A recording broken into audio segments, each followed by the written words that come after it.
Hi, I'm Jeannie and let's get Zebra Strong. Welcome to the letter P for hypermobility. So on our last video, which was organised posture, we talked about posture. So we can't cover posture again for the letter P. We could of course cover Pilates, modified Pilates. As you know, my method is a modified Pilates method for hypermobility, but it encompasses lots of other things that I've studied, such as biomechanics, neuroscience, pain science, and in-depth anatomy to really try to understand how the body really works, and incorporates lots of meditation and relaxation as part of our methodology. And this modified Pilates method has been the subject of a research project between UCL in London and Clarkson University in the United States, where we had almost 700 people take part in a 6-week program. So the results of that are really encouraging. So we do know that this modified Pilates program is really effective for dealing with hypermobility and EDS. So that's something I'm really proud of. There's another P. Very proud of working with the community to help develop this modified Pilates program. So we've got Pilates, and if you're watching this, I hope you've been enjoying the videos and the exercise videos that I put out with this modified Pilates program. And I hope it's been helping you. I do get lots of comments, so thank you so much. I'm so glad that there's so many of you that I'm able to help all across the world. So thank you so much for letting me know. But I'm going to choose one of the letter P's, which is one of my principles in my 6 steps in my hypermobility method, which of course is proprioception. Proprioception, where is our body in space? Where are my joints in space? Am I in control of my body? That whole body awareness comes under that umbrella of proprioception. And we know that people with hypermobility tend to have reduced proprioceptive abilities. We're not quite sure why. There's been lots of research, but nobody knows exactly why we lack the proprioceptive abilities. I have my thoughts about fascia and its role in the proprioceptive and its role as a sensory organ. But what do we do about it? How do we improve our proprioception so that we're more aware of our body, we're not bumping into things, we're not injuring ourselves? And for me, it comes down to building that control. It's all part of that package of control, joint stability, with control. And to improve the proprioception, there's nothing better than using extra tools to help give you more sensory feedback. So I'm sitting on a reformer bed. So if you have access to a reformer, it's a fantastic proprioceptive tool because it's giving you lots and lots of information all the time. It's spring resisted.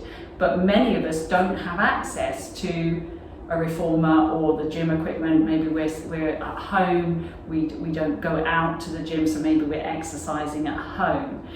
So what can we do? So we use lots of little tools like our trusted TheraBand. I absolutely love TheraBands, and on my YouTube channel I've done whole classes on how to use the TheraBand, my favourite exercises with the TheraBand. But because these have the resistance, they're going to give that feedback to your body so that you become more aware of what things feel like and how much your range is and how much control you have of that range. So you can use this in so many different ways. I'm sure we've all been given exercises or tried exercises with a TheraBand. If you haven't, I highly recommend investing in one, and they're not expensive at all, and they can really help give you support when you need it. And then of course the great thing is when you want to test out that proprioceptive ability, you can get rid of the band and you'll do the same exercise and you'll feel so much more in control of your own body because you've built that awareness. So let's lie down with our band if you have one. You could use a scarf or a belt or something if you haven't, but one of these is better because you want something with a bit of give. So let's go ahead and lie down on our backs. Now we can use the band obviously in lots of different ways to build that awareness for the shoulder girdle, which is, you know, a very mobile area for many people. So go ahead and hold the band above your chest. So think of holding it, if you can, between the thumb and the little finger, but if that hurts, you can wrap your fingers around. And we're just going to do a little exercise of feeling the little finger side of the hand very gently drawing the band apart. And we've done something similar in this series where we were looking at stability. So you can also find another exercise in this series looking at this. Okay, so from here, we're going to take the arms overhead. Now, a lot of people like using the band when they start to do this shoulder exercise because it gives you more feedback about where the arms are, whether the arms are tracking together, whether they're moving at the same time. So can we keep the shoulders nice and heavy as we take the band overhead? And what you're trying to do is keep the tension in the band as you're doing it. So try not to let it go saggy in the middle as you're doing this. And we'll just do one more. Of course, we're keeping the back nice and heavy, letting the pelvis drop, letting the ribs be soft as we move the band up and down. Now, from there, keeping that pelvis nice and heavy, we can lift one leg up. Okay, and what you can do is wrap the band around the back of the thigh, like so. And if we want to work on sort of the hip joint and understanding the movement that comes from the hip joint, you can keep your elbows on the ground, and you're just going to try and, again, give yourself as much slack as you need. Try and move the thigh bone away from you. Okay, so I can feel that resistance. It's good for shoulders as well because I don't want my shoulders popping off the floor. And then draw the leg back in. So I'm going to gently send the thigh away.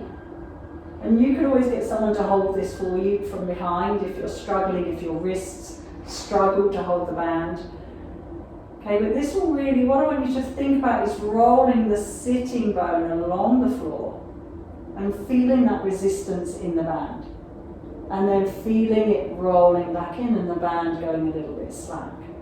Okay, so this will teach us the movement at the hip joint against a bit of resistance. So it actually feels really nice, keeping that pelvis nice and heavy. Good. And it's good because it takes the knee joint out of the picture.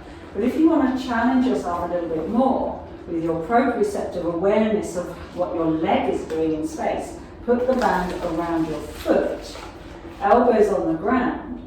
Same thing, roll the thigh away, so it's almost like you've still got that band, and try and straighten your leg without locking your knees. So where is that point where the leg is straight but the knee is not locked?